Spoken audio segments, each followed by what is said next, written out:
What does it feel like when death arrives faster than a blink? When the sun rises twice, but the second time, it kills everything it touches. On August 6th, 1945, Hiroshima became the first city in history to vanish not from siege, not from fire, but from light.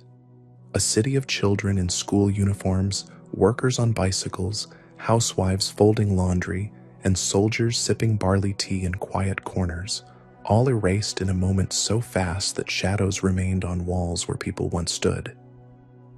But this isn't a story about science. It's not about the pilot, or the payload, or the men in Washington who signed their names and called it strategy. This is about what the people on the ground saw, and what they never saw coming. It's about a second that split time in half. Before the flash, Hiroshima was just another morning in a city that believed it had been spared. War had touched so many corners of Japan, but Hiroshima remained mostly intact. No major air raids, no fleets overhead, no thunder of bombs. Just routine, quiet. The shops had opened, the bells had rung.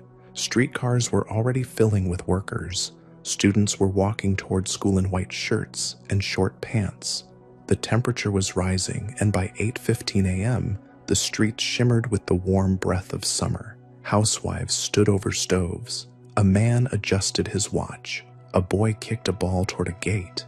And above them, at 31,000 feet, a single aircraft named Enola Gay adjusted its course. No one noticed it. There was no reason to look up. The sound was too high, the shape too small. What followed next didn't resemble an explosion. There was no warning, no siren, no countdown, just a flash, silent, pure, overwhelming. A light brighter than the sun, hotter than fire, older than any weapon mankind had ever wielded. In the exact second it appeared, skin no longer functioned.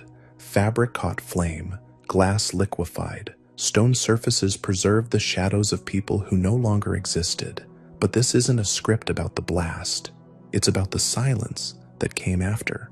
Because what no one tells you is that the worst part of the first nuclear strike wasn't just the destruction. It was the quiet, the eerie stillness that followed. Witnesses described it not as screaming or chaos, but as an absence, a vacuum of sound, a city where tens of thousands of voices vanished at once, leaving only the rustle of paper and the whistle of wind. A survivor said it felt like time had stopped, not slowed, but ceased altogether. He looked around and saw bodies upright, frozen, not collapsed, not crying, just still. And when sound did return, it didn't come in the form of shouting. It came in whispers, a soft, disoriented chorus of people wandering aimlessly, clothes half burned, eyes unable to focus, asking one question over and over: what happened? Some had no memory of the flash. Some thought lightning had struck. Others believed they had died and were walking in a dream. For many, the last thing they remembered was standing in line, then light, then silence, and then a city with no direction, no center, no color, just gray dust where homes had been. Hospitals were gone, fire stations vaporized. The riverbanks, usually filled with fishermen and children, became the only refuge.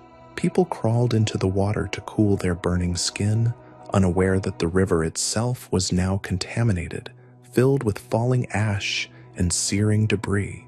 There were no medics, no sirens, no instructions, only the silence. And then, slowly, came the realization: this was not a normal bomb. This was something else, something no one had a name for. In that moment, the world entered a new era, not just of warfare, but of fear. Because if light could kill, if silence could follow so much death, then what else had changed? Survivors began to notice strange things: skin coming off in sheets, metal that had fused to hands, shadows of bicycles on pavements, but no bicycles. A mother found her child by recognizing only the shoes. a man returned to where his house had stood and found nothing but a circular patch of scorched earth, as if the home had been plucked from reality. But even stranger than the devastation was the behavior of those who lived. People didn't panic. They didn't riot. They didn't scream. They just walked. As if the blast had stolen not only sound but instinct. They wandered through the ruins in a daze, trying to understand a world that had changed without explanation. No planes followed. No soldiers landed. Just the sun climbing higher in the sky as if nothing had happened. And that's the most terrifying truth. Hiroshima didn't die in war. It died in quiet, in stillness, in a moment so fast, most didn't even know they had entered history. And while the world would come to know the names, Little Boy and Atomic Bomb, those who lived through it called it something else, Picadon, a combination of two words, Pika, the flash, and Dawn, the boom. Except many survivors never heard the boom, only the flash, and then nothing. A silence that lasted not seconds, but decades. Because even when the dust settled, even when the wounds healed, the world never really spoke of Hiroshima in full. Not the way it should have. Not through the eyes of those who saw the flash and were left behind to explain what silence looks like. The strange thing about memory is that it doesn't record events in order. For the survivors of Hiroshima, what came after the flash wasn't a timeline, it was fragments, broken images, half sounds, feelings that floated unanchored in the mind. Some said they remembered birds vanishing from the sky. Others recalled the wind stopping entirely, like the atmosphere had forgotten to move. One man swore he saw his own shadow vanish from the ground in front of him as if he'd been unstitched from light itself. And then slowly shapes began to form again. The brightness gave way to a hazy gray like a fog made of soot and dust. The city, once familiar in every corner, was now a skeleton of its former self. Where there had been streets, there were paths of ash. Where there had been homes, only outlines.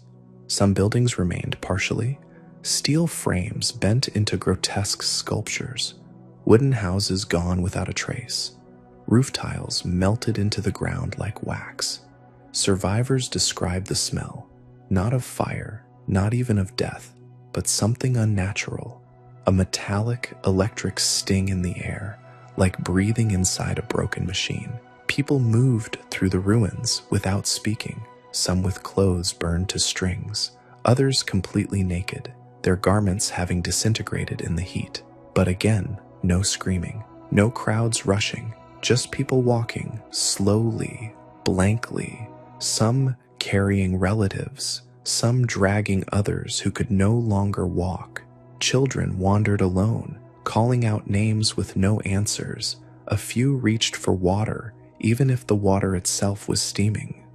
One girl said she saw a man holding a lunchbox, still clutched tightly in his hands. The lid had fused shut from the heat. Another woman remembered looking for her husband by the shape of his bicycle frame. He'd gone out just before the blast, and all that remained was the twisted metal where he had stood. But even amid the physical ruin, the psychological impact was more surreal. Most survivors didn't yet know what had happened. Some thought the entire city had been struck by lightning. Others believed the enemy had finally invaded with a new kind of weapon. Rumors began to spread, not loudly, but in low, broken voices. A new bomb, an invisible fire, something from the sky. And while all this unfolded on the ground, the rest of the world hadn't even heard yet. For those in Hiroshima, it wasn't just destruction. It was disorientation. The rules of war, of time, of survival, none of them applied anymore. Medical workers who survived were overwhelmed immediately. Clinics were gone. First aid kits turned to dust. The few doctors and nurses left tried to help with bare hands and buckets of river water. But how do you treat wounds that have no name? How do you comfort people who don't know what's killing them? One doctor reported trying to speak with a patient who had no visible injuries but collapsed in front of him. He later realized the man's internal organs had been cooked by heat he never felt.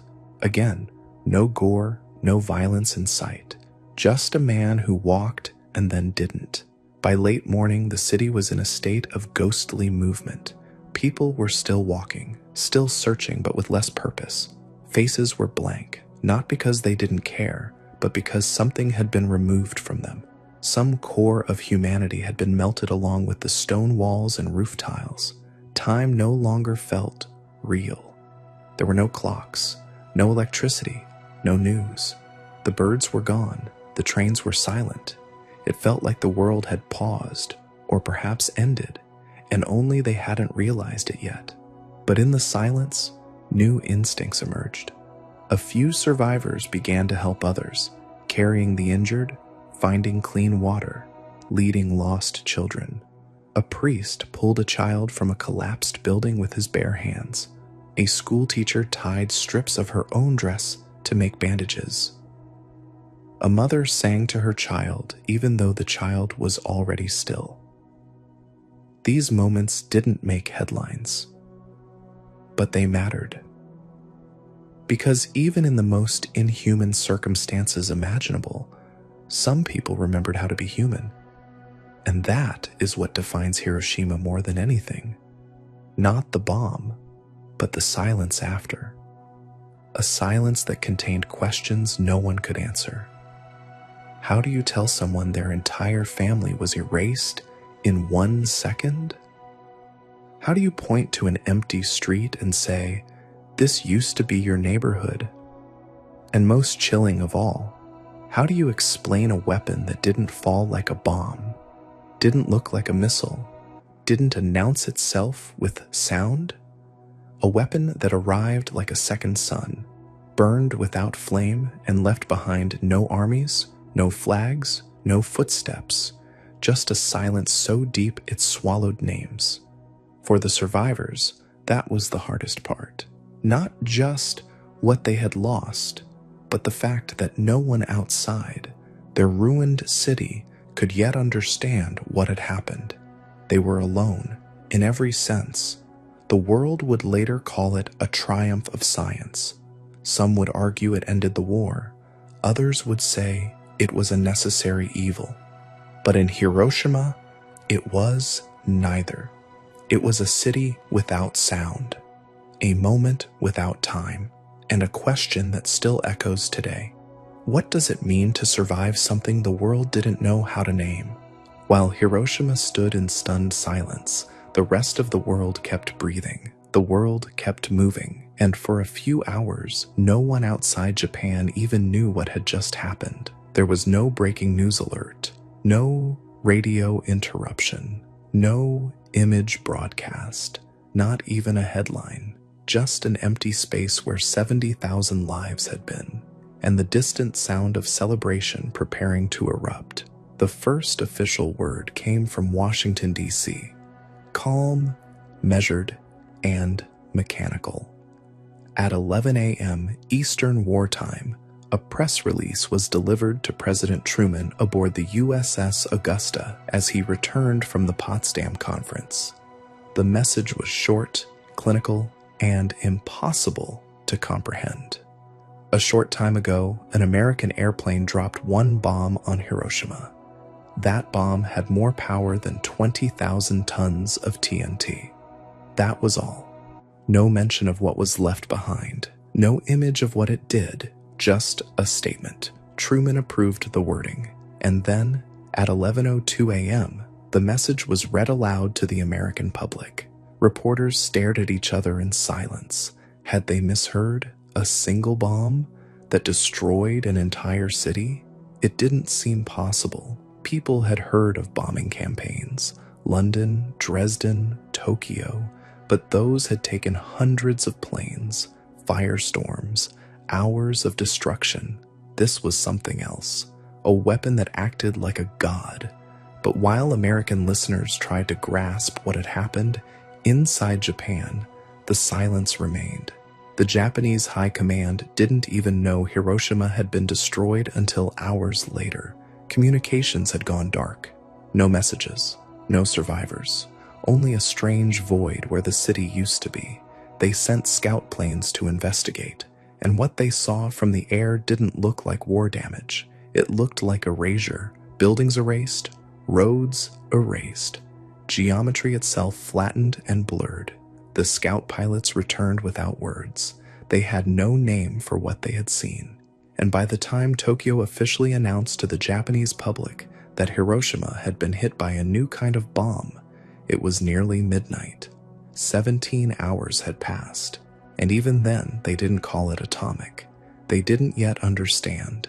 In America, however, the story was being shaped quickly. Newspapers splashed the words across front pages.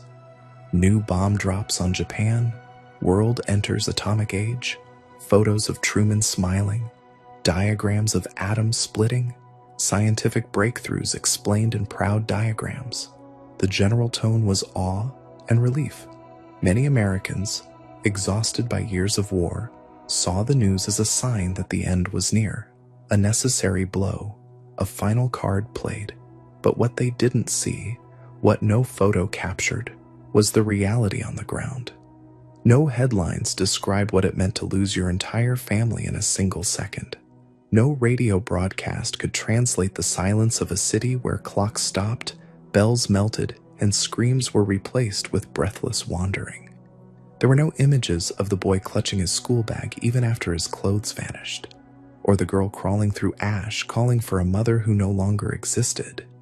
The story was told through distance, through metrics, through numbers that felt heroic on one side and apocalyptic on the other.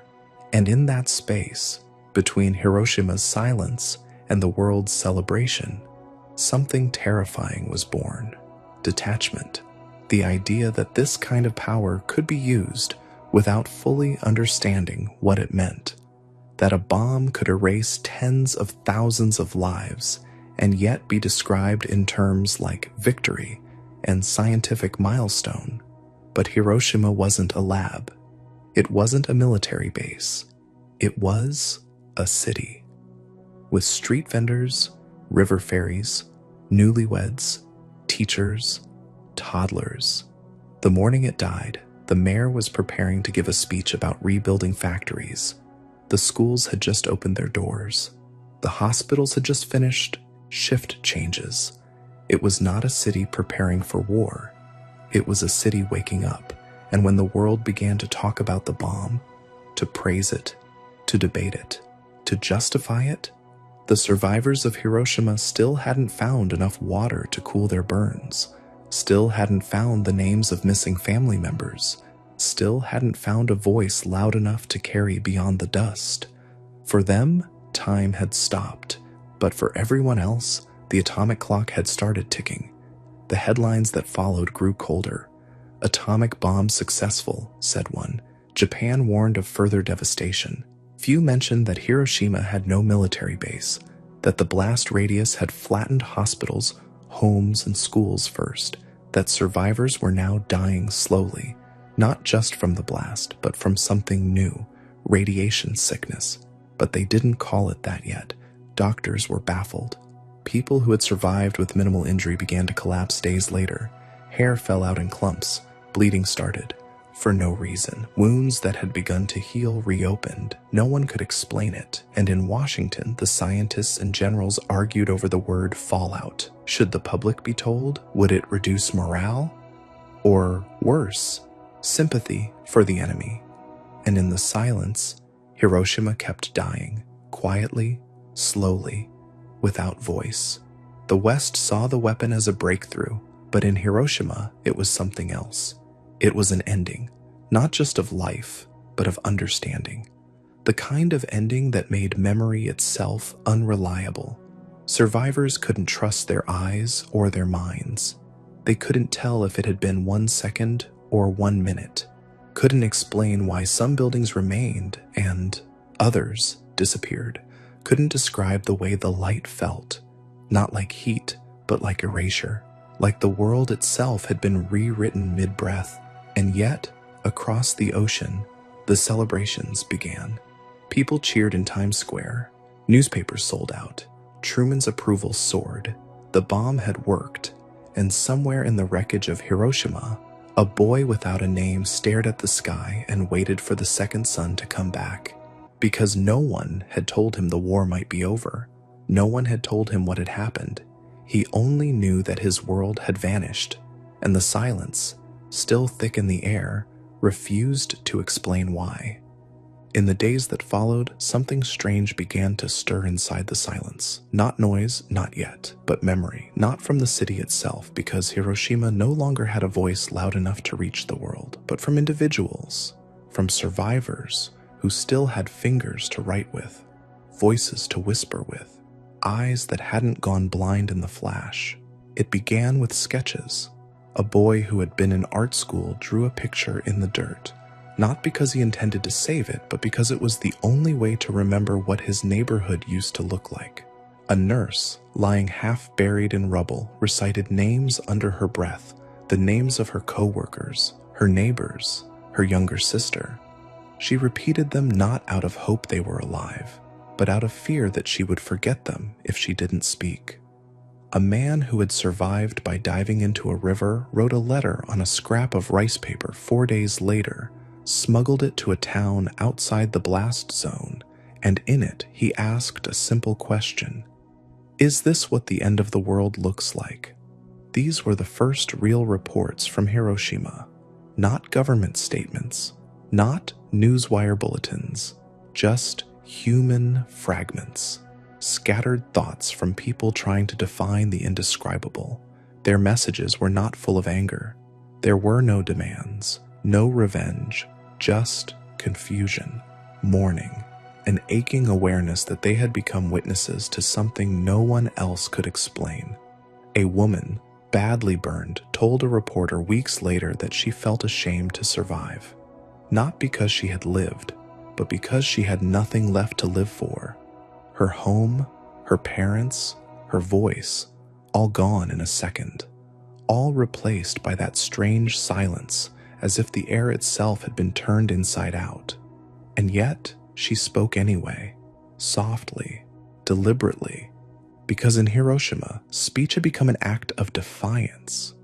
To speak, to describe, to remember, was to rebel against the disappearance, against the idea that a city could be erased and forgotten in the same week.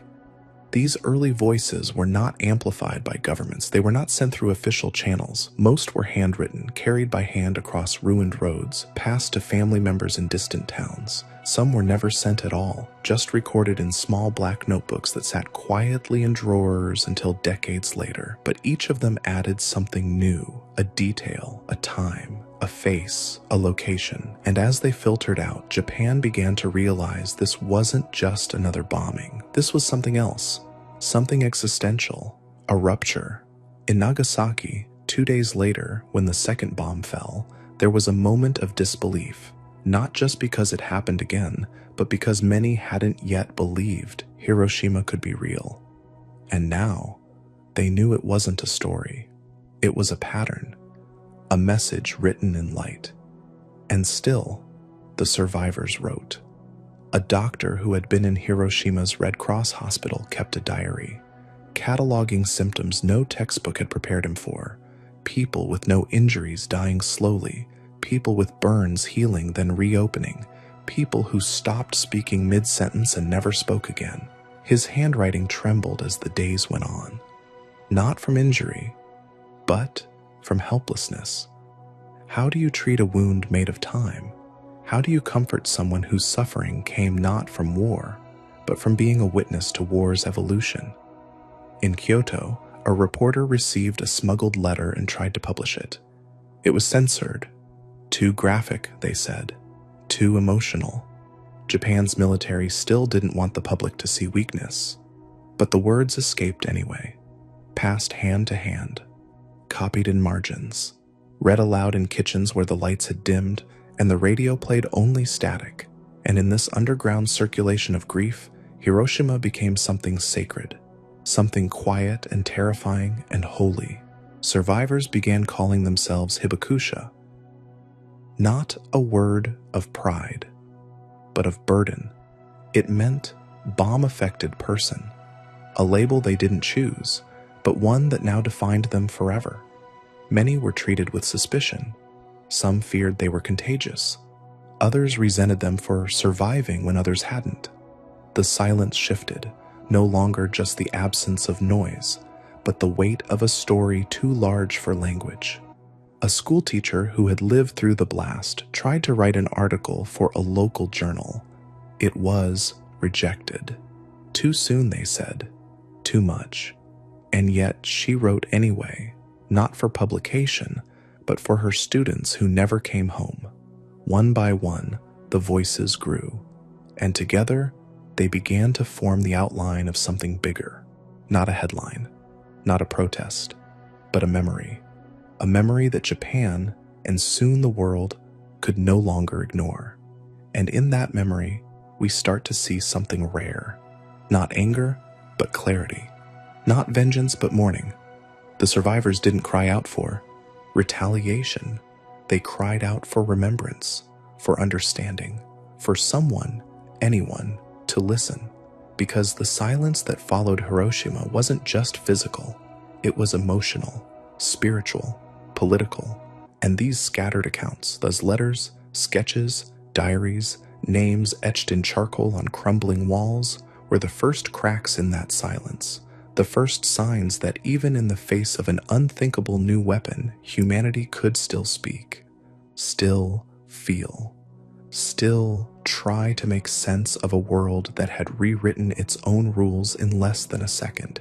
And so, the memory of Hiroshima began not with an official speech or a military surrender. It began with a whisper, with the scratch of a pencil on ash-covered paper, with a name remembered in a notebook, with a question asked in the dark, is this what the end of the world looks like? The war was not over, not yet, even as Hiroshima lay smoldering under skies that no longer held birds, even as a second sun had risen and burned its shape into the minds of every living soul. The official machinery of war continued to spin, heavy, deliberate, and deaf to the silence it had created. After Hiroshima, Japan hesitated. No one knew what kind of bomb had been used. Many still didn't believe a single weapon could do such damage. The emperor had not yet spoken. The cabinet debated. Military leaders still believed they could mount some kind of defense. But then Nagasaki vanished too. August 9th, just 3 days after Hiroshima. Another flash, another silent ruin, and the illusion of resistance began to break. Still, it took days. The Soviet Union had invaded Manchuria. American forces were closing in. The Japanese homeland was surrounded. But it wasn't until August 15th when Emperor Hirohito finally addressed the nation by radio, his voice trembling, distant, and almost unrecognizable, that the war officially ended. He did not use the word surrender. He spoke of bearing the unbearable, of enduring the unendurable.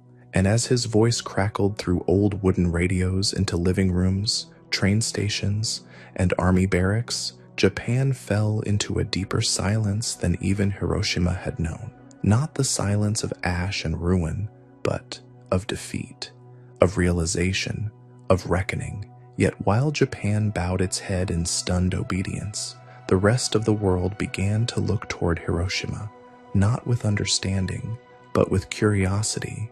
The first American occupation forces arrived weeks later. Among them were scientists, doctors, journalists, not just to document what had happened, but to study it. Geiger counters clicked across ruined streets. Researchers scraped black dust from rooftops. Photographers took thousands of photos, not of survivors, but of damage, of shadows burned into bridges, of steel twisted in ways that defied physics, of the hypocenter, that eerie place beneath the explosion where nothing survived. But what the scientists failed to understand was this: The silence of Hiroshima could not be measured in radiation or blast radius. It lived in the survivors, in the way they walked, in the way they didn't speak unless spoken to, in the way they flinched when shoes scraped rubble. One American general remarked that the city was orderly in its devastation. He didn't understand that there was no energy left to scream. The silence wasn't peace. It was surrender of a different kind, a spiritual implosion, and still the world turned. In America, the newsreels showed mushroom clouds, glowing skies, victorious music, crowds cheering. President Truman hailed the bomb as a marvel of scientific achievement. The newspapers called it the beginning of a new era, but no one showed what it had done to the human body. No one played the tapes of doctors quietly recording the names of patients who bled without wounds. No one read the diary of the schoolgirl who watched her classmates turn to smoke and still returned to her empty classroom every morning just in case. The world was busy celebrating, but Hiroshima was trying to remember, not for justice, not for blame, just so the memory wouldn't disappear along with the city. And so, slowly, painfully, the stories began to leave. Survivors told them quietly. To visiting doctors, to curious journalists, to anyone who seemed willing to listen, but their words were often met with disbelief, or silence, or worse, justification. It ended the war, people would say. It saved more lives than it took. And to that, the survivors had no answer, not because they agreed, but because they weren't speaking about strategy. They were speaking about absence, about the hole in the air where their father's voice used to be, about the smell of their mother's skin replaced by dust, about the shape of a city that once held dreams, weddings, recipes, laughter, now reduced to a geometry of heat. In one interview, a Japanese physician who survived the bombing said he no longer believed in numbers. How many died? He asked. Does it matter if it was 70,000 or 140,000? The number is too large to feel. But I remember one man who died holding a comb. That's the number I carry. That is what the world missed. In the race to define the bomb, to categorize it, to name it, little boy, fat man, nuclear, they lost the sound of the first silence. The silence that hovered not just over Hiroshima, but over all of us. A warning, a pause, a question. And that question was this: if humanity could invent a light that erased entire cities, could it also invent a memory strong enough to hold what that light had done? In the years that followed, Hiroshima became many things: a political symbol, a cautionary tale, a tourist destination, a protest banner. But for the survivors, it remained a city of whispers. Every August 6th, they gathered, quietly, at dawn, by the river. They lit lanterns, wrote names, released them into the water, not to protest, not to blame, but to remember. Because the silence of Hiroshima wasn't just about destruction, it was about the failure to listen, the failure to understand what it meant to disappear in daylight. And in that silence, a strange kind of voice was born. A voice made of memory, a voice made of paper cranes, of cracked bells, of fingers tracing names in the air. A voice that still asks, gently, insistently, will you remember what happened here? Will you carry it, not as guilt, but as warning? Will you listen to the silence before it returns? The silence was no longer contained by the time the first outsiders arrived in Hiroshima, not as bombers or military invaders, but as observers, reporters, and doctors. It had already begun to spread, not as a sound, but as a presence, a pressure in the air, something between grief and paralysis that you couldn't describe, only feel, and no one was prepared for it. Not the foreign soldiers in polished boots, not the scientists with clipboards and counter devices, not the journalists with their notebooks half full and assumptions already written. The first to truly report what Hiroshima had become was not a general or a historian, but a war correspondent named Wilfred Burchett, an Australian writer who broke from the official American press corps and traveled into Hiroshima alone, carrying only a typewriter and a bag of rice. What he found there destroyed his belief in victory.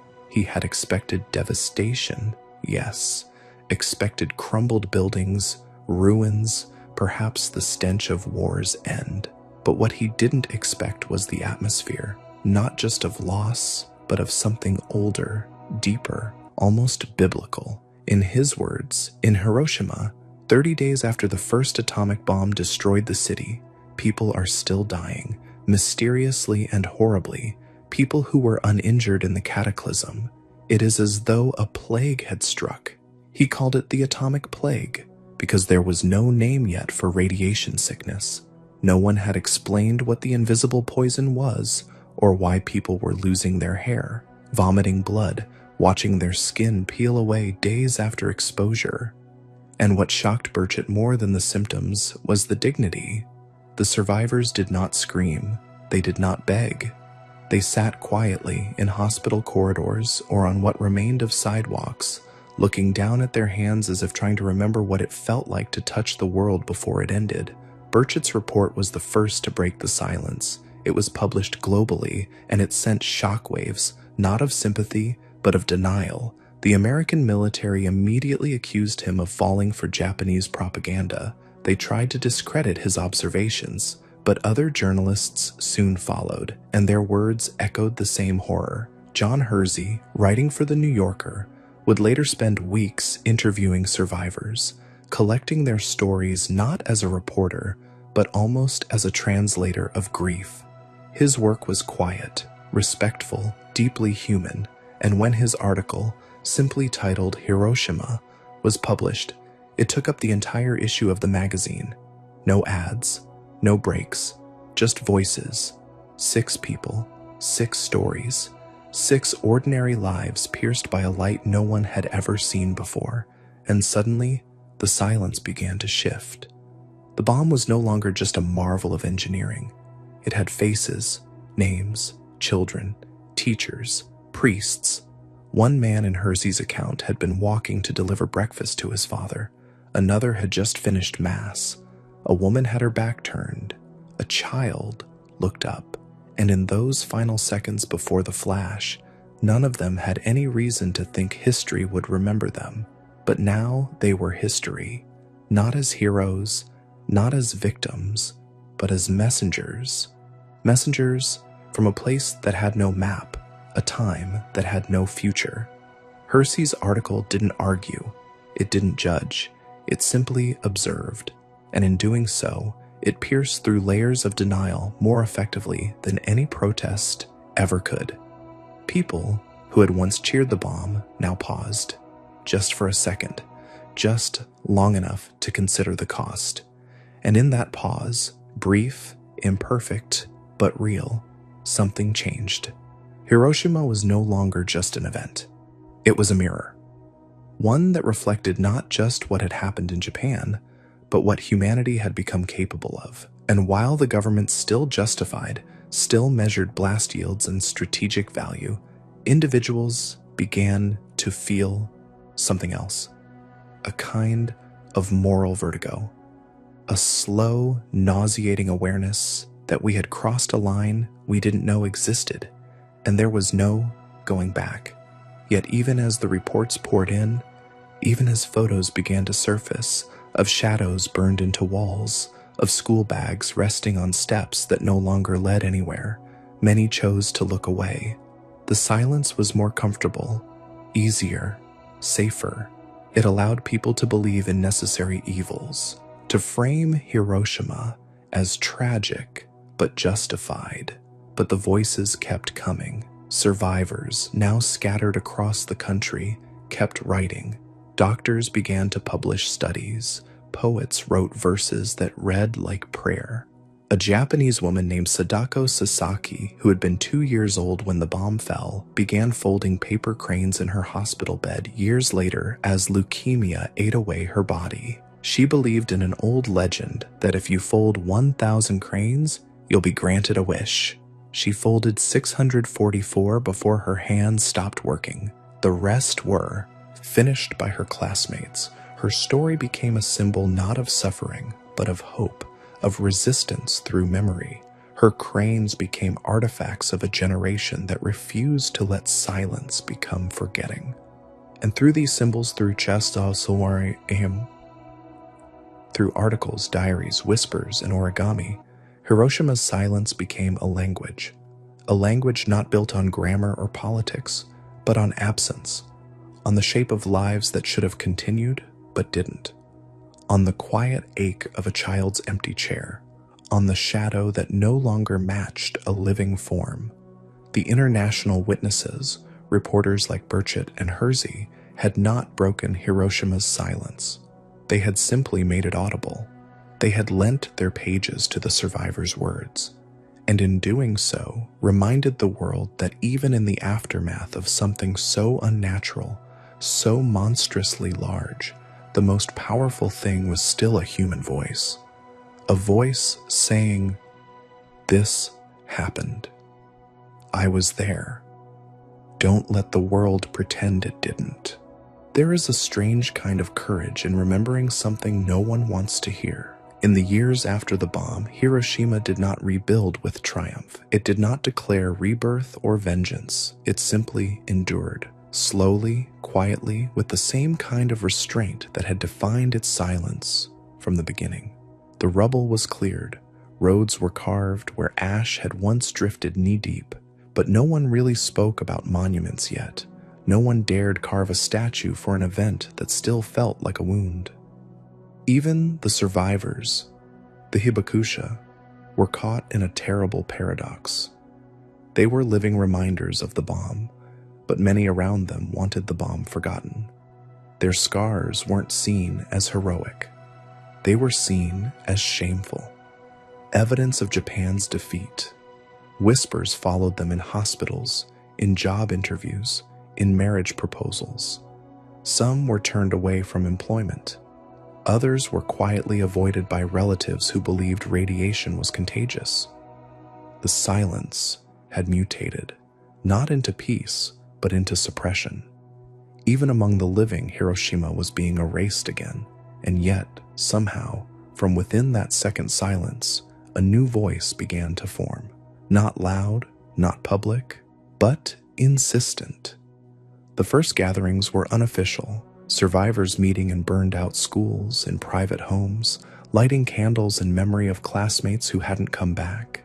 No speeches, no banners, just names whispered over bowls of rice. In 1949, 4 years after the bombing, the city declared itself a city of peace. Not a city of protest, not even a city of mourning, but peace. And that word, gentle, diplomatic, almost naive, became Hiroshima's shield and sword. It gave the city a language for its trauma, one that didn't threaten, one that didn't accuse. And so the memorials began. At first, they were modest. A plaque here, a tree planted there, a steel arch over a simple cenotaph, names etched into granite. But even the act of naming was political. Who would be listed? Only Japanese citizens? What about Korean laborers forced to work in Hiroshima? What about prisoners of war? What about unborn children? Every name carried weight, every inclusion or exclusion, a silent debate about memory and meaning. And then there was the dome, the skeletal remains of the Industrial Promotion Hall, the only structure near the hypocenter that hadn't completely collapsed. Some wanted it demolished, a painful reminder they could not bear. Others said it must remain, a witness that could not speak, but must be seen. In the end, it stayed, unchanged, ruined, sacred. And as the city grew around it, the dome stood like a ghost in the middle of progress, a building trapped in the moment time stopped. Tourists began to arrive, first in small numbers, then in waves. Some came with reverence, others with curiosity. Some smiled for photos in front of the ruins, not out of disrespect, but out of discomfort. The bomb was still, in many countries, a source of pride, an instrument of victory. But Hiroshima had chosen a different path. It would not glorify its trauma. It would not weaponize its grief. Instead, it would teach. A peace memorial museum was built, not to shock, but to explain, to lay out the facts, the science, the destruction, the human cost, without screaming. And in that quiet, something astonishing began to happen. People listened. Not all, not immediately, but enough. School children cried in silence as they read the letters of bomb victims. Veterans stood motionless in front of photographs. Scientists, tourists, artists, all of them, for a moment, paused. And in that pause was the seed of understanding, not of the bomb itself. No museum could contain that, but of what it meant to live after it, of what it meant to carry history in your skin, your lungs, your silence. In one corner of the museum sits a tattered tricycle, rusted, small, once bright red. It belonged to a 3-year-old boy named Shinichi Tetsutani. He was riding it in his backyard when the bomb exploded. His father buried the tricycle with him, believing it too painful to keep. Decades later, it was unearthed and placed behind glass, not as a relic, not as a warning, just as a question. What kind of world allows this to happen? And that's what Hiroshima became. Not just a city, but a question. A soft, persistent question that echoes not through politics, but through conscience. It asks nothing. It demands nothing. But it stays in the mind, in the throat, in the space between celebration and regret. And the survivors, those who had once been silenced, slowly became its voice.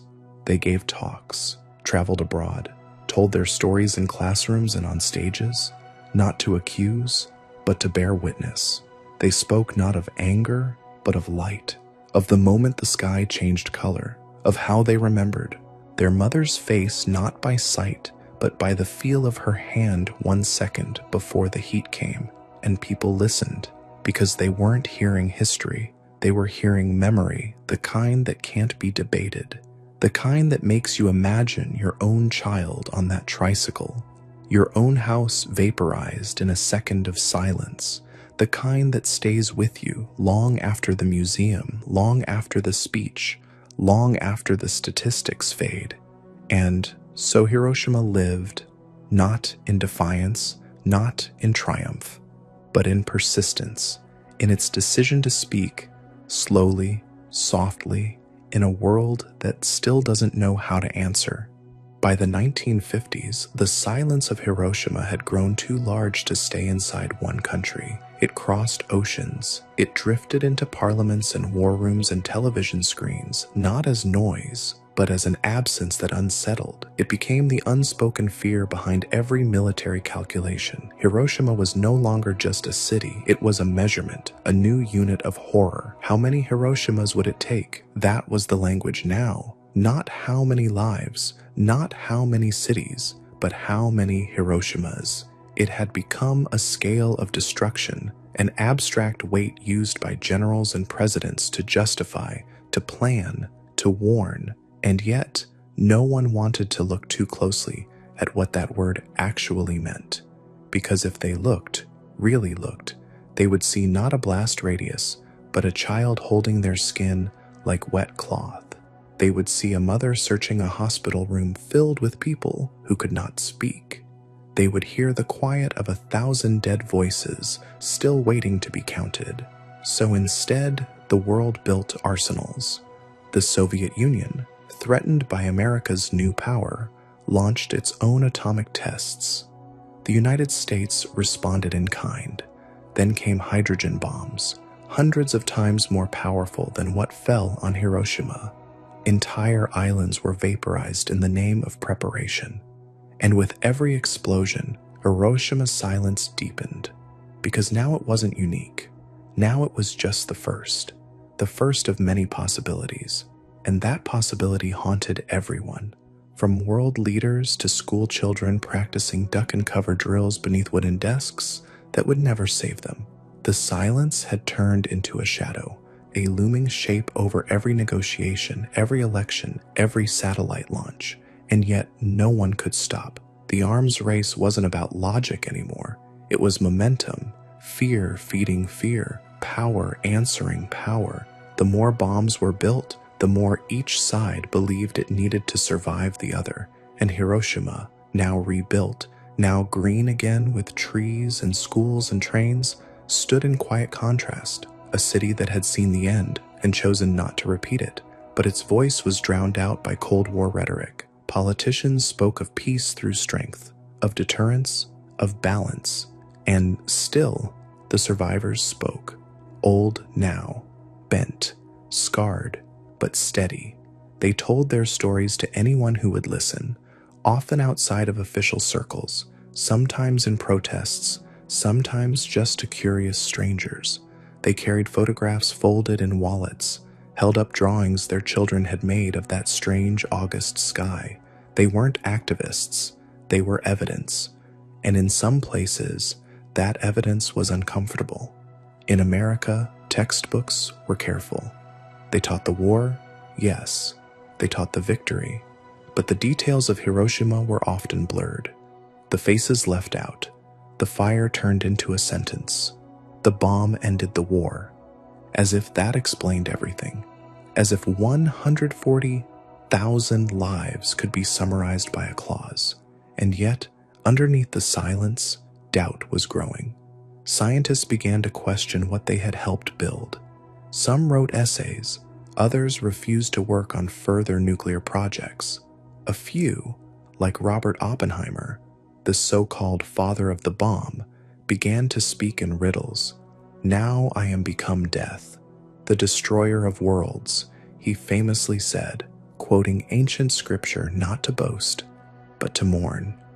His voice trembled not with pride, but with regret, and that regret echoed in every test that followed. Bikini Atoll, Nevada, Kazakhstan, Australia. Each site became a new whisper in the growing global silence. Places where nature was burned without war, where birds fell from the sky before the ground shook, where water turned strange and children were born sick.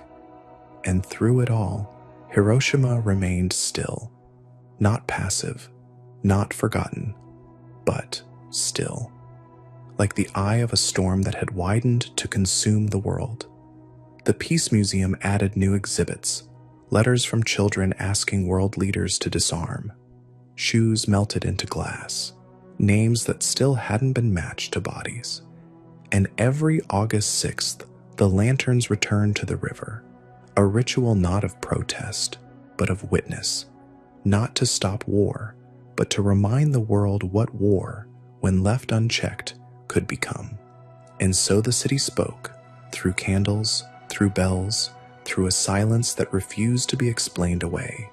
Even as more wars erupted, in Korea, in Vietnam, in the Middle East, Hiroshima held its line. It did not claim moral superiority. It did not scream for attention. It simply offered itself as memory, a living archive of the moment humanity glimpsed what it could truly do to itself. And that offering changed people, not always publicly, not always politically, but quietly. A Soviet soldier who had once trained for atomic warfare visited the dome and wept without speaking. An American tourist left behind a note. "I didn't know what this really meant until now." A scientist from Germany sat for an hour in front of the tricycle and said nothing, then left behind his lab coat. These were not headlines. They were human moments, proof that Hiroshima's silence had power, not to stop governments, but to change individuals. And perhaps that was its real legacy, not as a city that ended a war, but as a city that began a reckoning that continues in every debate over missiles, in every protest outside a weapons lab, in every whispered prayer that we never light that sky again. But as decades passed and the world moved faster, Hiroshima began to slip into something dangerous, not obscurity, but symbolism. It was no longer a memory most people carried. It was a headline, a museum, a photograph in a textbook, a moment labeled historic, as if that meant it was no longer living. And in that transformation, something vital began to erode. The truth, not the facts themselves, but the weight of them. The sharp, unbearable edges of memory were dulled into talking points. Politicians mentioned Hiroshima in speeches about peace, while signing off on budgets for newer, faster, quieter weapons. Documentaries used grainy footage of the dome, fading into soft piano music. Teachers taught students about the mushroom cloud, but not the 10-year-old who couldn't find her sister's shoes because her sister had become ash. It was as if the world had decided to remember Hiroshima without remembering what it meant. And worse, some began to rewrite it, in the name of balance, in the name of patriotism, in the name of moving on. Revisionists emerged, writers who argued that the bomb wasn't just necessary, but merciful, that it saved more lives than it ended, that Hiroshima was, in some twisted sense, lucky. Others took it further, calling survivors liars, accusing them of exaggeration, pointing to Japanese war crimes in other countries, as if grief were a competition, as if suffering in Nanjing or Manila erased the suffering in Hiroshima. And still, the survivors spoke. Older now, slower, but relentless.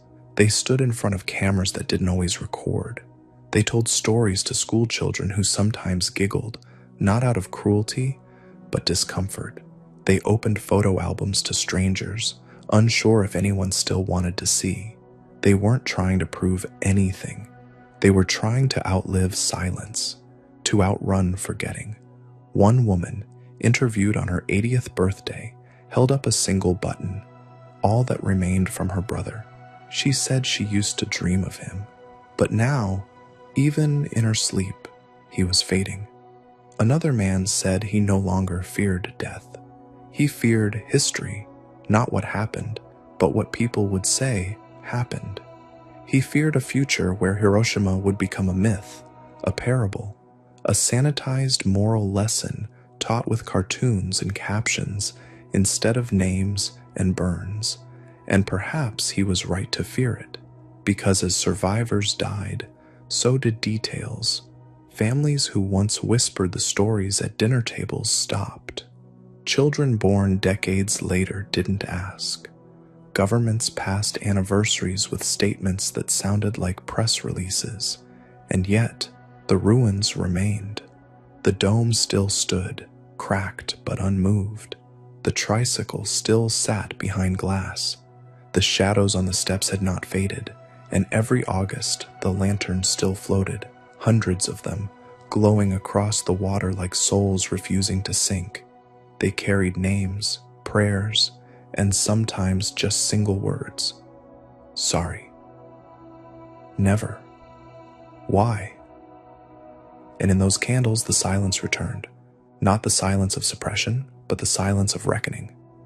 A moment when even tourists stopped taking pictures, when even leaders lowered their eyes, when the question, "What happened here?"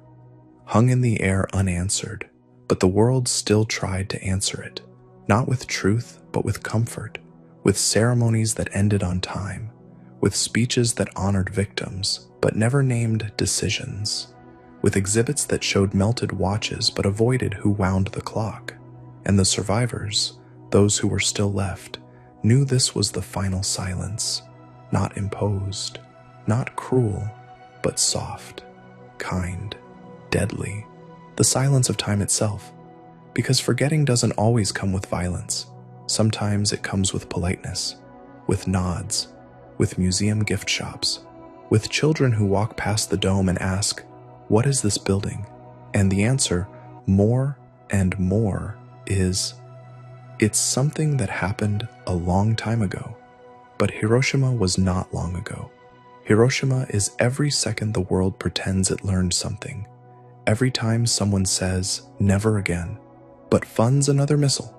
Every time a leader signs a treaty, then breaks it in secret.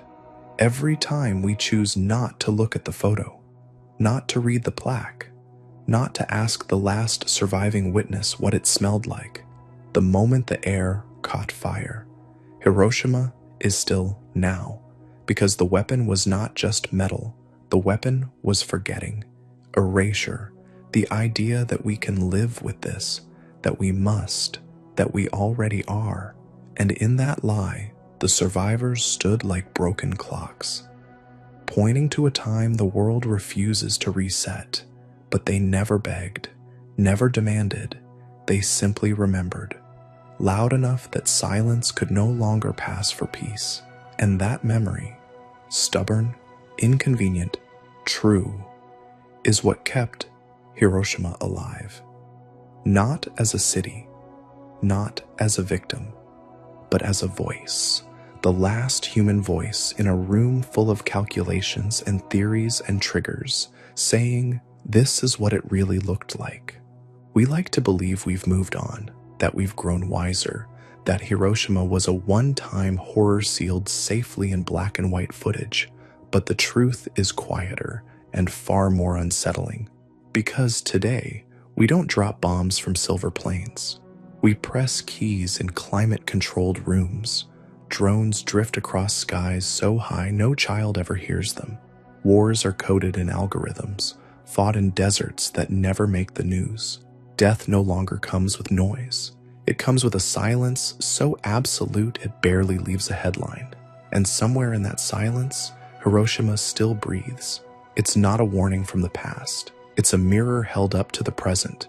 Because if you strip away the date, the technology, the uniforms, what really happened that morning was a decision to believe that survival required annihilation, that peace required instant death, that the only way to end one kind of suffering was to unleash another that would echo for generations. And that logic didn't die with World War II. It simply evolved. It became policy, strategy, deterrence. In boardrooms and bunkers, men still talk of thresholds, acceptable losses, strategic advantages. They use words that make horror sound rational. But Hiroshima didn't happen in a strategy room. It happened on streets, in kitchens, in playgrounds, where babies were learning to walk, where women were hanging laundry, where fathers were kissing daughters goodbye for school. That's where war landed, in full sunlight, at 8:15 a.m. on a clear blue morning. And that image, not of fire, but of routine interrupted, is what makes it impossible to forget, or should make it impossible. But forgetting has gotten smarter. It doesn't erase, it replaces. Hiroshima becomes a museum trip, a checkbox in curriculum, a background to a victory story. Meanwhile, new weapons are built in silence, hypersonic, tactical, smarter, as if the problem was the bomb's design, not the mind that approved it. As if Hiroshima's tragedy was physics, not philosophy. And in this world where war has gone invisible, Hiroshima becomes even more vital, not as a site of death, but as the last honest photograph of what our power looks like when it's unleashed without limit. And that's why the survivors kept speaking. Why some spent their final years traveling to schools, even when they could no longer walk without help. Why they showed children drawings they made as kids, sketches of mothers with melted skin, rivers filled with bodies that no longer looked human, not to shock, but to translate. Because memory, unlike technology, doesn't advance, it fades. And once it's gone, all that's left is theory. And theory never weeps, never pauses, never refuses an order. Only memory does that. Real memory, lived memory. The kind you pass to your child not because you want to, but because you must. Because you're afraid they'll never understand the cost of silence if no one tells them what silence really is. And so, Hiroshima remains, not in ashes, but in breath, in paper cranes folded by students in countries that weren't even involved in the war. in letters written by strangers and left at the memorial site with no return address, in the way the Peace Dome casts no shadow at noon, like the hour time was burned away. It remains because it must, because the world still hasn't decided if it learned anything, and perhaps that's the final truth. The bomb stopped the war, but it didn't stop the thinking that led to it. That thinking is still with us, in every compromise made for convenience, in every lie told to justify destruction, in every silence accepted as stability, and yet hope survives, not in treaties, not in headlines, but in the eyes of those who still walk the paths that used to be rubble. Children in Hiroshima today ride bicycles over bridges rebuilt from bones. They eat lunch in schools that once housed the wounded. They laugh in parks where the air once glowed. They don't remember, but the city does, and the city whispers to them in the wind that slides through the cracked dome, in the echo of footsteps on memorial stone, in the rustle of cranes placed gently on monuments. It whispers, "This is what we can become, not just in horror, but in healing, not just in death, but in dignity." And maybe that's what Hiroshima teaches most. Not that we should fear power, but that we should fear forgetting, because only when we forget do we repeat. And the world may not get another Hiroshima to remind us. The next silence might not be so patient. The next flash might not leave anyone left to speak. So we listen, we look, we remember, not out of guilt, but out of duty. Because in a world built on the myth of control, Hiroshima reminds us what happens when control breaks, when one decision fractures time, when one morning rewrites the meaning of human, and in that lesson, quiet, sacred, inconvenient is the only thing that might save us. Not strength, not victory, not denial, just memory, just truth, just one small city that still refuses to go quiet. 3 days later, a second flash tore open the sky, this time over Nagasaki, and yet Nagasaki never became the symbol Hiroshima was. It didn't appear on as many posters. It didn't get mentioned in as many speeches. It became, somehow, the second tragedy, as if pain has ranks, as if being vaporized after Hiroshima made it less symbolic, less shocking, less necessary to remember. But Nagasaki was no footnote. It was a city of artists, of Catholics who had been persecuted for generations and had only recently been allowed to worship in peace. It was a city of families, of factories, of narrow lanes lined with plum trees and prayer. And on August 9th, 1945, it became the second city in human history to be erased by a weapon mankind had only begun to understand. But where Hiroshima was flattened instantly, Nagasaki burned unevenly. The bomb's blast struck a valley, creating pockets where some survived, not because of mercy, but because hills stood between them and fire. And what they saw when they climbed out of those pockets was worse than death. They saw children with eyes turned to glass. They saw rivers that boiled. They saw crosses melted inside churches. Some survivors said it looked like the world had been judged. Others said it looked like the world had been abandoned. But in the years that followed, their stories were rarely told. The cameras had already captured their headline 3 days earlier. Politicians had already made their point. And so Nagasaki became silent in a different way, not because no one could speak, but because no one asked them to. They were remembered only when Hiroshima was mentioned, and even then, often as a footnote. And that silence, subtle, systemic, quiet, is the kind that changes history without anyone noticing. It rewrites the story, not by denying it, but by dimming it, by turning voices into echoes. And while Nagasaki rebuilt, and while survivors testified, the world turned its gaze elsewhere. The Cold War began. Empires shifted. Flags were raised and burned and raised again. And the silence grew louder. But this time, It wasn't the silence of ash or awe. It was the silence of politics. The silence that comes when truth becomes inconvenient, when governments fear empathy more than opposition, because empathy makes weapons harder to justify, and Hiroshima and Nagasaki were living proof of what empathy might cost a nation addicted to power. So narratives were crafted carefully. Hiroshima ended the war. Nagasaki made it final. Both were necessary. That's how the story was told. And the words were repeated until they hardened into facts. Never mind that Japan had already been considering surrender. Never mind that some Allied generals privately questioned the bomb's necessity. Never mind that some scientists begged for a demonstration instead of destruction. These doubts were erased from the public script. Too complicated, too human, too real. And in their place stood a cleaner version, one where death brought peace and silence brought order, a version the world could live with. And perhaps that was the point, because living with what happened was easier than truly remembering it. Truly remembering meant facing the photographs, the skin, the soundlessness. It meant hearing survivors say again and again that their pain did not save lives. It stole them. That their wounds did not bring peace. They brought silence.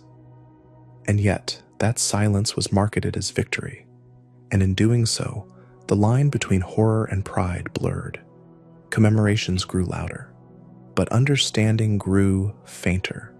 Leaders made speeches, but fewer survivors were invited to speak. Hiroshima became a lesson, Nagasaki became a statistic, and the bombs became a precedent, not in theory, in doctrine. Nations built arsenals because they believed in the silence, believed it worked, believed it ended things. But Hiroshima and Nagasaki did not end things. They began something else, something far more dangerous, a new logic, one where killing faster meant negotiating stronger, one where destruction became language, and silence, the ultimate punctuation, a silence that told the world, this is what we're willing to do. But what the world forgot to ask was, what did we become the moment we were willing to do it? Nagasaki never got to answer that question. It was too busy surviving, too busy being passed over, too busy being remembered only when convenient. And in that passing over lies the true danger of forgetting. Because when one tragedy becomes symbolic and the other becomes silent, we begin to accept erasure as history. We begin to treat horror as hierarchy. And we miss the full warning, not just that nuclear fire destroys cities, but that it distorts memory. It bends it, selects it, shapes it into something useful, something safe, and that distortion is not history, it's propaganda, it's forgetting dressed as remembrance. And still, Nagasaki speaks in ways the world rarely listens to, in pilgrimages, in church bells cracked by heat, in names etched into walls too few tourists visit, in prayers whispered in both Japanese and Latin under stained glass that glows differently now. It speaks not to compete with Hiroshima, but to remind the world that silence, when chosen, is complicity, that forgetting is a weapon too, and that peace cannot be built on the bones of those we refuse to name. Hiroshima burned in light, Nagasaki burned in shadow, and both cities deserve not just to be remembered, but to be heard. After the smoke cleared and the cameras left, silence returned to Hiroshima and Nagasaki, but not the silence of awe or surrender. This was a different kind, heavier, one that settled in the lungs and behind the eyes. The kind of silence that doesn't just swallow sound. It erases names, memories, identities. In the years that followed, the people who lived through the flash were not called heroes. They weren't even called victims, they were called hibakusha, literally bomb-affected people, a title that marked them not with honor but with quiet suspicion. Employers turned them away. Suitors withdrew marriage proposals. Landlords denied them apartments. The world assumed their blood had changed, that their wounds were contagious, that their genes had been rewritten by the flash, and so, instead of being embraced as survivors, many hibakusha hid. They wore long sleeves in summer to cover burns. They said nothing about the nightmares. They raised their children never speaking of what they saw. Entire households lived for decades in silence, not out of pride, but protection, because to speak was to relive, and to relive was to fall apart. Japan was rebuilding. Concrete was poured. Wires were strung. Markets reopened. But beneath the surface, under the scaffolding and neon lights, was a grief so dense it reshaped the culture itself. It was a grief passed from parent to child, not through stories, but through silence. A silence that taught the next generation how to carry pain without showing it, how to smile with haunted eyes, how to celebrate the future while avoiding the past. This silence wasn't peace, it was survival. And in that survival, a generation grew up under a sky they no longer trusted, because they had learned, either from stories or from the quiet absence of them, that the sky could betray you. It could open in a second and erase everything you loved. For many children born after the war, Hiroshima wasn't just history, it was inheritance, an unspoken rule. Don't ask, don't cry, don't bring shame.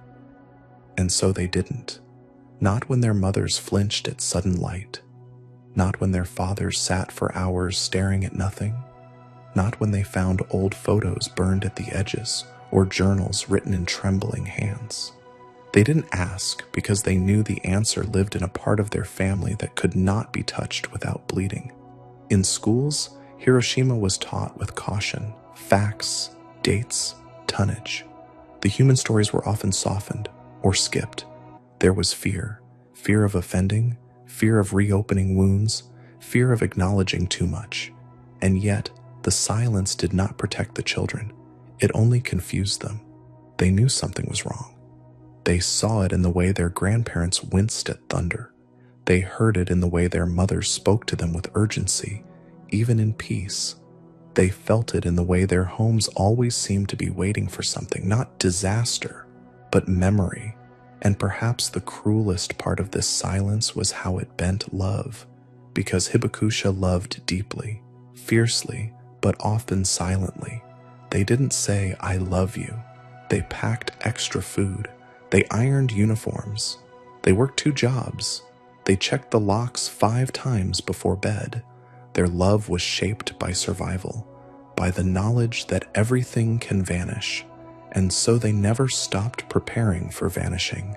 Even when the war was long over, even when their children were safe, even when the sky was quiet, because for them, peace was not the absence of war. It was a pause, a waiting room, a silence they had seen broken once and feared would break again. And as the years passed, this emotional posture, this guardedness, became culture, a politeness that held back pain, a formality that protected the soul, a smile that said, "We're okay," even when no one was. And yet, through this silence, beauty still emerged, not in denial, but in the spaces between, in paper cranes folded by children who didn't understand their meaning, but felt their weight, in poems written by widows who never remarried, in gardens planted on radiation-scorched soil, in music composed with trembling hands by men who no longer trusted the sound of airplanes. And still, no one screamed. Not loudly, not publicly. The pain remained a private thing, an internal discipline. Because in Japan, there is a word, gamen, to endure the seemingly unbearable with dignity and grace. It was the only word strong enough to describe the way hibakusha lived. But even gamen has limits. And when silence lasts too long, it stops being protection. It becomes prison. By the 1980s, a new generation began to ask, not out of rebellion, but out of need. They asked their parents what really happened. They visited the Peace Memorial Museum and wept. They interviewed survivors. They wrote books. They made documentaries. They tried to break the silence, not to shame their families, but to finally understand them.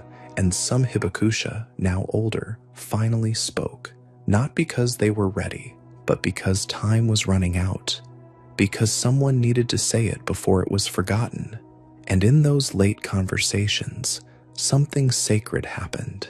Shame turned to legacy, silence turned to teaching, memory turned to meaning.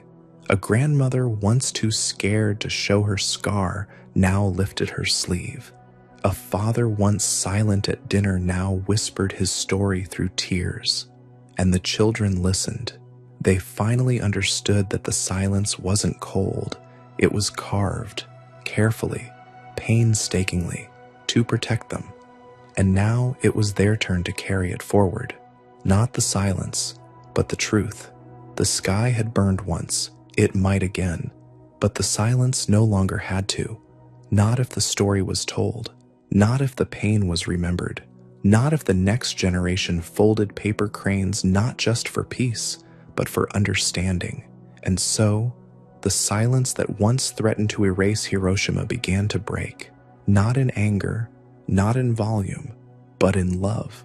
A love finally allowed to speak. In the quietest corners of Hiroshima, where tourists walk slower and the cicadas buzz louder, there's a sense that time still holds its breath. Not out of fear, but respect, because no matter how many decades pass, no matter how many skylines rise or treaties get signed, Hiroshima doesn't let the world forget that silence can be louder than any bomb. And what makes Hiroshima different, what sets it apart from every battlefield, every wreckage, every war memorial, is not just how it ended, but what it began. Hiroshima became the first city where human beings witnessed what happens when destruction outpaces understanding. It became the scar on the timeline of civilization, a wound so deep that even those who survived it weren't sure how to speak about it. Because how do you explain what it feels like to watch your city vanish in a blink? How do you put into words a sunrise that blinds the world and leaves no shadow behind? The truth is, you don't. You live with it. You pass it down. You fold the paper cranes. You tell the story not to inspire fear, but to anchor memory. And yet, despite this, the world moves on, moves faster. New wars start. Old rivalries deepen. Technology evolves. And somehow, the lessons get quieter. We've learned to speak of Hiroshima as an end, but it wasn't. It was a beginning of a world where total annihilation became possible in seconds, a beginning of a silence that could erase not just people, but evidence, memory, history itself. And in that silence, nations built myths of necessity, of nobility, of control. Hiroshima was framed not as horror, but as resolve, as victory, as a line crossed for the greater good. But the city never agreed to be part of that narrative. It just burned. It just buried. It just remembered. And in remembering, it asks something simple but terrifying. If we've done this once, what makes us so sure we won't do it again? Because the truth is, we are not different. We are not wiser. We've just gotten better at looking away, at wrapping horror in language, at calling fire containment, at calling silence peace. And Hiroshima stands against all that. It does not shout. It does not accuse. It simply exists as a city rebuilt over bones, as a monument that breathes, as a question the world still refuses to answer, a question written not on plaques or speeches, but in the black shadows seared into concrete, in the watches that stopped at 8:15, in the names no one can pronounce because their bodies left no trace. That is Hiroshima's warning. That is its power, not in what it says, but in what it dares us to see, the fragility of order, the illusion of control, the razor-thin line between civilization and oblivion. And maybe that's why so many choose to forget. Because remembering demands we change. It demands humility. It demands admitting that the silence we built after the bomb was not noble. It was necessary. For politics. For pride. For moving on. But moving on doesn't mean healing. And silence is not the same as peace. True peace is noisy. It's complicated. It's filled with contradictions, hard questions, uncomfortable truths. Hiroshima is all of those things. And in being so, it offers something rare, an honest mirror, a reflection not just of what we did, but of who we still are, capable of love and horror in the same breath, capable of invention and annihilation in the same sentence, capable of silence that either protects or erases. And so the question remains, not just what happened on August 6, 1945, but what will we do with it now? Will we flatten it into history? Will we turn it into metaphor? Will we reduce it to anniversaries and sound bites? Or will we finally listen, not just to the silence, but to what it's been trying to say all along? Because in the heart of Hiroshima, in the center of the Peace Park, there is an eternal flame. It burns not to honor destruction, but to ensure it never becomes normal. It burns as a whisper that becomes louder each year as more survivors pass and fewer witnesses remain. It burns for the children who never grew up, for the cities that never came back, for the sky that should never glow that way again. And it burns for us, for the living, for those still capable of choosing. Because the silence of Hiroshima is not just a memory, it's a countdown, a question, a flicker at the edge of every policy, every weapon test, every speech about deterrence. It asks, if the flash came again, would we be shocked or just silent? That's the question, and it does not wait. It burns.